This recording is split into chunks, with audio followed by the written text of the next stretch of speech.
What if there was information around you right now that you could access that has within it the past life, the future lives, and that of the timeline of everything you've experienced so far in this life, everything you are yet to experience in your life? And what if that information was around you right now, simply waiting for you to access it? It's almost like there's a Wi-Fi signal. Think about this. There's a Wi-Fi signal that's being put out, and we know that the Wi-Fi energy is like all around us at any given moment. And then what you do is you connect your phone or you connect your computer to the Wi-Fi, and then it picks up on the frequency of that information. Well, in the same way, what the Akashic Records gives us the ability to do is to get the password to that Wi-Fi network. It's almost like we weren't aware of it, we didn't have the password, and therefore we didn't have access to the past or the future in the way that we do once we are aware of this type of information. Now in this video, I'm going to share some esoteric concepts of what the Akashic Records is, how we can use that field of energy to completely transform our lives from the inside out, how many of the emotional triggers that you have in your life, things that continue coming up, patterns you feel in a way trapped in, are actually echoes from different past incarnations, different past experiences, and how you can break the cycle, how as you break the cycle, you also change the past lives that are relevant for you to connect to, and how this will completely change the trajectory of your life moving forward. Now, first off, I've had my own experiences that I want to share with this, and they were all shifting at different levels of my own life. And it's a funny thing. I remember when I first got on YouTube, I went to someone that you could consider to be clairvoyant, and they were tapping into my past lives. Now, here, the reason I go like this is because it was interesting to me that as I would go on my path of getting on YouTube and expressing myself out into the world, it was like I would pick up in meditation on different themes based on where the energy was that I was at the time. So for example, when I was first getting on YouTube, before I even did, I went to this lady and she told me, you had this life where you were in Greece and you died for the words that you were saying, for the things that you were saying. And one of the reasons you may be slow to share all this new information with the world is that in past lives you were killed for it. When you would share things that went against the system or went against religion and things like that, you'd actually get killed. So maybe that was the theme of me being afraid to put myself on YouTube. I was afraid of what people would think. I was afraid of the resistance that would come. Maybe there was a past life where something happened like that, and then you didn't have that power, or you were shunned for it or killed for it. And now within the Akashic Records, that information's there, and now you're afraid to put yourself out there. And she said, in many lives you were killed for the information you shared, but not in this one. In this one, you are able to express what you believe and your teachings and all that stuff, and it has the power to really reach a lot of people. This is before I was even on YouTube, by the way. But that information helped me to shift into this new version of myself. And it helped me give myself permission to release and realize, oh, maybe some of the past lives that I had, it was a similar theme, and now I can break past that. Was it really in the Akashic Records or not? This is the interesting thing, and this is what I want to propose. As you shift in your life into more and more of your power, you change the themes of the past life connections you have. What if the past and the future are both completely fluid depending on the energy that you embody now? I'll give you another example of this. My mom, for example, I was after my awakening. She also had somebody that was like an intuitive clairvoyant my mom was connecting to. She had her husband at the time, she was married, and he walked out. And when he walked out and left, because a lot of the spiritual awakening stuff we were going through I think was a little bit weird for him. Understandable now that I kind of look back. I can see why he did that, just from he came from like a Mormon background where he broke out of the church, but he was so used to having that like system in his life that when he came and we're all talking about spiritual awakening and all this weird stuff, I think he just got weirded out and just dipped out. And when he did, my mom was told from somebody that was looking into her past lives, oh my God, in different times of a past life, he was in tribes with you and he just dipped out and left you and abandoned you in the same type of way. Now, I look at that and I think to myself, was it really the past life connection that he left and now he's doing it again? Or could it be just a similar theme from this moment right now that then picking up on the life where also that same kind of theme happened? You see, as we change, we also change the past that we connect to. We change the different themes of what we experience. Now, there's a very interesting story just to wire this in. This is something that has been documented. This is something that is well known. And I'll share this whole story because I was looking deeper into this and I thought it was so fascinating. I think that it may really powerfully change the way that you see what this whole collective consciousness is, this whole Wi-Fi network that now through this video you're getting the password to, what that has the ability to do to you and to also your future timelines. There was someone that was named Vangelia. Vangelia was from Bulgaria.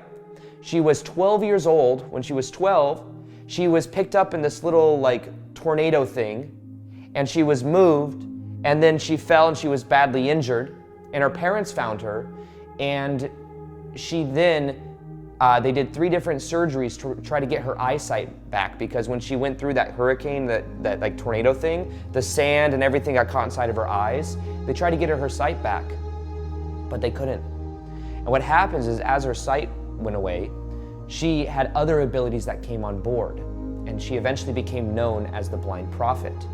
Now, her name went from Vangelia to that of Baba Vanga, and what she said was, when her eyes went away, she then would activate her mind's eye, also known as her third eye. She couldn't see, people would come in, and she then became known for making these prophecies and making these revelations about what would happen in the future that ended up becoming true, many of them. So much so, by the way, so she first became known in that of her village and where she was from, but then influential people would fly to her to get information from her. And one of the things that she predicted was Stalin's death, the date of Stalin's death. So much so that she said this, he died on that day. She ended up having to go to jail and get questioned because what she said actually happened and they thought maybe she was behind it. Maybe this blind lady was the one that actually did it. There were other things that I think she mentioned, such as 9/11, which is way in the future, 9/11, different sinking of different Russian ships, many different things that she prophesied would happen ended up happening. And she said that her mind's eye was able to connect to these potential different futures and past. Now, here's a story that people in Bulgaria, I did do a little bit more research for this, but there's people in Bulgaria that say this is a true story. Who knows if it's a myth or a legend, but they said what happens is Hitler, she even talked about the rise of Hitler. Hitler was someone that was extremely superstitious. He came to see this Baba Vanga lady, and he said that he had these plans of invading Russia, and she said, if you invade Russia, you will lose the war. He got mad and stormed out, ended up still invading Russia, and then of course still lost the war. So what she said actually came to be true, even though he didn't want to hear it. So in an interesting way, the message, the information of what she was able to do is because her other senses were more so closed down, it's like she had these other senses that came on board that then allowed her, using her mind's eye, to connect to these different realities. Now, Nostradamus is another one of them. Nostradamus had many different predictions of things that would happen, many of which came true, and honestly, many of which did not come true. And I want to really acknowledge that, because the future we think of as set is not set. It changes based on the collective energy of the people within the society, because those predictions were mainly coming about the collective consciousness. We don't have the predictions of what's going to happen for your specific life from this person. But what I've learned from even incredible people that are intuitive, that are able to connect to future possibilities and past things that happen, is that at the end of the day, you are not at the mercy of some Akashic Records information that is going to determine and deter you from fulfilling your life's mission, or deter you from really expressing the real you, because realize as you change in the present moment, you are changing the past lives, the past connections that you have, you are changing the future probabilities you connect to. Now, emotional triggers many times can be something that you feel and you're like, why is this here? And it may have come from childhood. At the same time, there is possibility that that could also be something that carried through past lives, past experiences that you had. So what happens is as you become aware of these emotional triggers right now in the present moment, you begin to take your power back. You begin to realize that in the point of the present moment, that's the ability you have to claim ownership and responsibility for the pattern, let it go, and then embody a new part of yourself that literally puts you on a new timeline. Because there is no set timeline. Even these Baba Vanga and the Nostradamus and all these other, Edgar Cayce, another one called the sleeping. You got the blind prophet, you got the sleeping prophet, you got the DJ prophet, you got the gangster rap prophet. I'm just kidding. But you got all these different prophets that are tapping into the same field that is around us at any given moment. And what we get to do is we get to get the password to that. And the password to that is just a metaphor for your own connection to your own subconscious mind. Everything in our reality ultimately is just a reflection of our inner reality. So the mirror of life that we experience in our life, and yes, we're all connected to a collective consciousness. This is why, I just got a tattoo of this actually, this idea that's called pendulums. And basically, it's the idea behind it is it's a mass thought structure. There's these pendulums that exist around us at any given moment. And these thought structures, if we agree and we feed it and we fight the thought structures, we end up feeding it and getting more entangled in it. It's like if you see the media is a pendulum, and you say the media, you say, oh, I can't believe that is happening. I'm so angry. I am triggered. It's within my field. And then you fight it, you feed it, and it has more power over your life. Now, what is talked about in a book called, I'll give a couple different examples of this. Joe Dispenza might call this the quantum field. The book Reality Transurfing would call this the alternative space, or the space of variations. Different books on parallel realities would call this like the void, the absolute. There's ancient religions that would have names for this. The main part of this video that I really want to wire in is that there is an infinite number of parallel realities that exist all around you at any given moment. There is the manifest of what you see in your life materially, and then there is the unmanifest, which is infinite. That's why when Joe Dispenza and other people, and even meditations I do, connect to a parallel reality part of yourself, connect to a potential in the quantum field that already exists. It already exists. What you want to create in your life, there is an aspect in the alternative space, the void, any name we want to give this, that has the information we could call the record keeper, or whatever we want to call it. It already exists in the infinite alternate space of variations.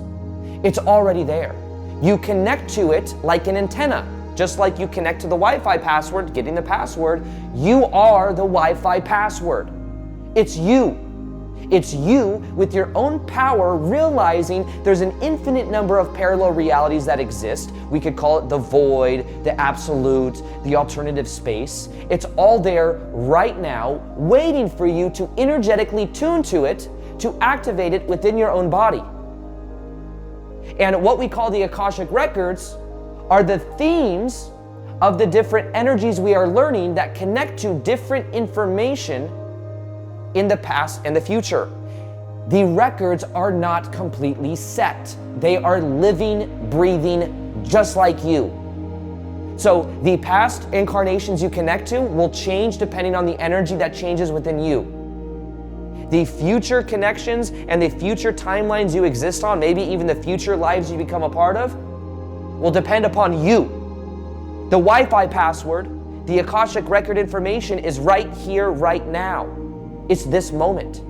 It's the presence you bring. And tapping into that, I'll give you a couple different ways to tap into this energy, how I've used it in my own life. Another thing don't know, okay, this is a permission slip I will share. I've shared it in one other video. It's kind of vulnerable. It's gonna sound a little bit egotistical. I remember when I felt certain resonance with different places on the planet. I've been to Hawaii. Every time I go to Hawaii, I've been there two times, so it's not like I've been there a million times or anything. Every time I've gone to Hawaii, I get there, it's one of the most beautiful places I've ever been, and I'm angry for about a day and a half. Why?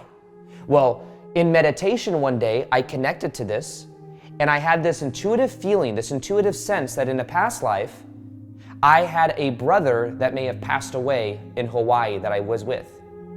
And I felt very guilty and angry about that.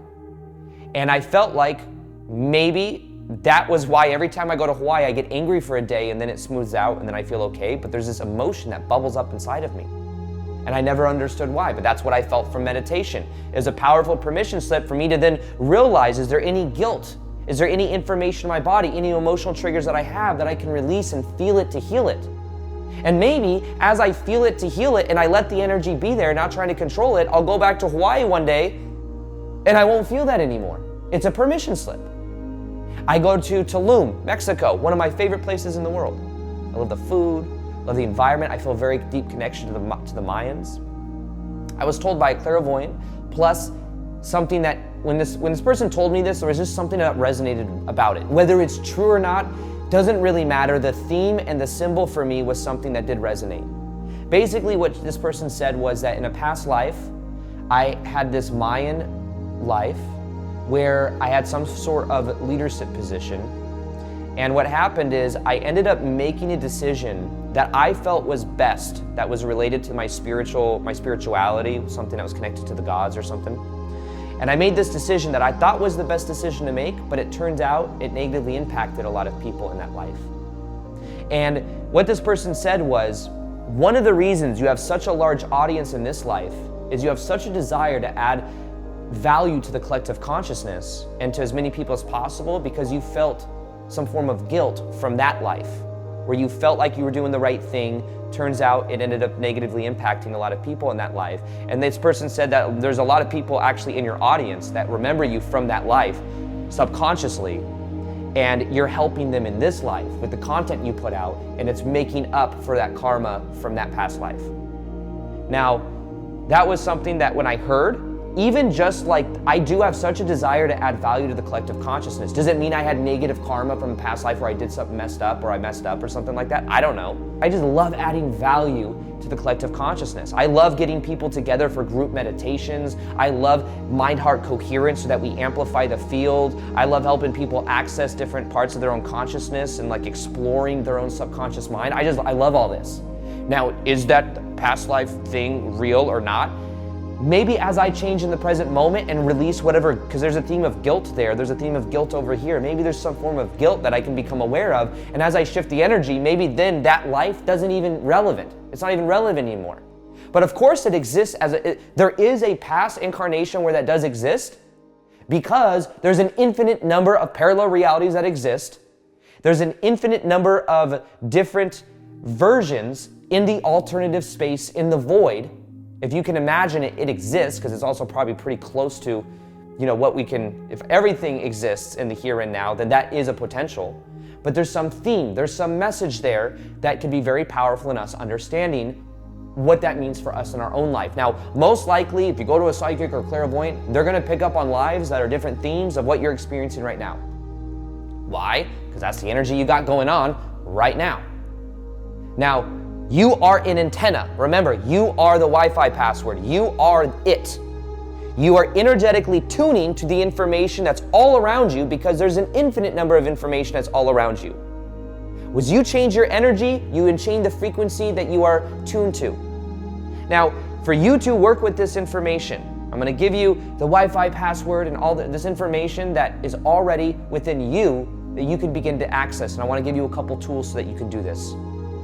One is in deep meditation and activating the mind's eye, the third eye. There's some fear around this because of religion and the way that we've been brought up to be afraid of accessing these higher states of consciousness. However, as we move the energy that's been kind of like locked in our bodies and we move it and we pump it up to that of our third eye, we have the ability to then connect to these different realities. Now, meditation practice is very beneficial for this because think of it like the third eye, 2 eyes to see, left eye, right eye. Left eye, think of it as good, bad, duality, duality, good, bad, light, dark, up, down, all these different perspectives. What happens is when you observe your thoughts from a neutral point of view, you begin to loosen the momentum of duality so that you can see from a higher perspective called the third eye. And the third eye, the intuitive center, the pineal gland inside your brain, that allows you to be an antenna to access this information. But remember, it's living, breathing information. It's not set. I connect to my future timeline where this bad thing happened. It's not set. It's just one potential. You go to a certain psychic that says, oh, bad stuff's coming. Guess what? That bad stuff is just one potential timeline you can choose to reject. You can change your energy. There's potential of certain timelines maybe based on the energy that exists now, but you change it as you change your energy. Now, what you do is I have a meditation I'm going to link at the end of this on opening your third eye. Do that meditation for 21 days. Feel the energy move up your spine into your third eye and watch how your dreams change. Watch how the synchronicities in your life change as that information comes on board. Now, I find one of the most powerful ways of tapping into this information is through meditation, observing my thoughts, feeling in my heart center, and then asking certain questions. You can literally ask your spiritual guides or higher self, whatever name you want to give it, to help you become aware of what that information is. When I was in 2017, working my 9-to-5 job, I imagined and literally felt connected to my higher self that told me, if you make a video every single day on YouTube, your life will transform. I did that, and that became my future new reality. I shifted. You can shift as well. That information, you can download at any given time. I was told if you make a video every day for a year, your life will change. I did it, my life did change. You can do the same thing by tapping into that meditation. Ironically enough, it was after meditation I got that download. I was walking the hallway to the bathroom and I was like, video a day, it just popped in my mind. Einstein, Tesla, there's many other people that have talked about this unified field, this energy, where they got many of their most powerful ideas, they got in an instant, downloaded to them, because it's already around them. And all this information is already around you. But you have free will in this reality, and if you're just focused on the stimulation of everything that's happening, duality, good, bad, light, dark, oh my God, the pendulums of media and all these things, your energy is being taken away from the energy that's already around you right now. So instead, what I would recommend you do is you focus on a meditative practice every day. You do this third eye meditation, begin activating the third eye. You begin dialoguing with your spiritual guides, your higher self, and asking questions about your past or your future. And as you do that, you will then notice that your dreams may begin to change. If you say, I don't dream that much, that's a belief that literally out of the infinite number of potential in the quantum field or whatever name you want to give it, you're in a reality right now where you don't dream very much. Because that's the reality you've unconsciously chosen. There is the possibility in the quantum field of you dreaming, of you getting symbols in your dreams, powerful metaphors in your dreams. And before you go to bed at night, what you can begin doing is setting the intention to connect to. That's where you go at night. It's talked about in many different, I've been studying this more and more. I'll eventually make a video on this. At nighttime, you're in the alternative space. It's just a little bit more flexible and fluid because it's not as material where it's like solid and consistent as this reality. But in nighttime, you are in the alternative space with information all around you at any given moment.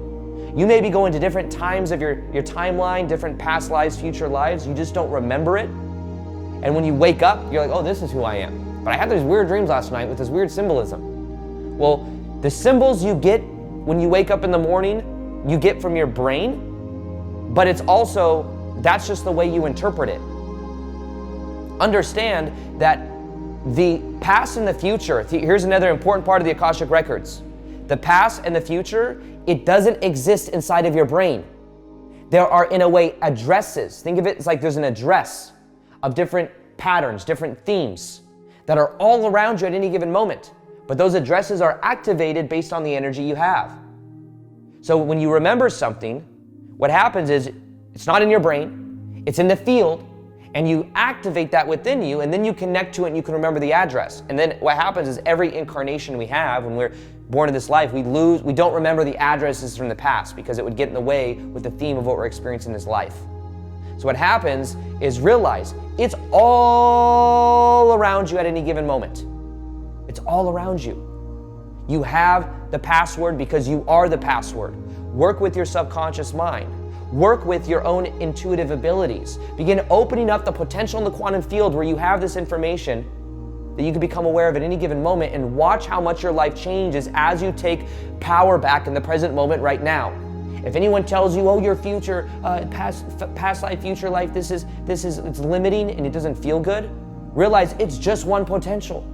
It's just one theme based on the energy that you're living right now, and you can change it like this by making a new choice about who you are, by letting go of the past patterns, by making a choice to realize that you are a new you every moment. You are a new you every moment. You are a new you every moment, and you can change it just like that. If you want that meditation on the third eye, it's a free YouTube video. Watch and commit to this meditation for the next 21 days and watch how much your life begins to change as a result of activating that pineal gland third eye center. It's right here.